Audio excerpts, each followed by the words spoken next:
Ito may gagawin tayo dito sa tatay, 75 years old. Nadulas daw siya.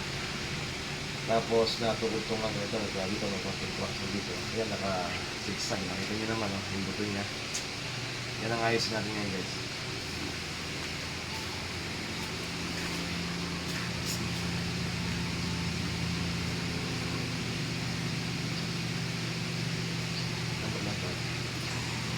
Tigilan mo. Okay, lapit mo yung kamay mo. Nalasasabi sa akin. Dito kasi gusto ko diretso pag nila. Lapit na. Huwag nasasama. Kaya mo tayo. Sisin lang. Diretso tayo. Oh, yan, oh.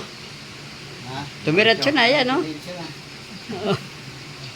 Hindi, kaso masakit. Yan guys. Yan guys. Naalay ko na. Ngayon, nakasting ko na. Lagaw ng brace. Babalik natin sa mga ibang araw to. Pero tingnan mo. Taas mo tayo. Taas mo na. Taas mo daw. Pero taas mo to. Taas mo. Diretso. Nose open. Nose open mo. Nose open mo. Ganyan mo. Ganyan mo na. Sige. Ganyan mo. Ganyan mo. Bend mo. Bend mo. Okay. Ano? Nalagalan mo na ngayon. Diba? Taas mo ngayon.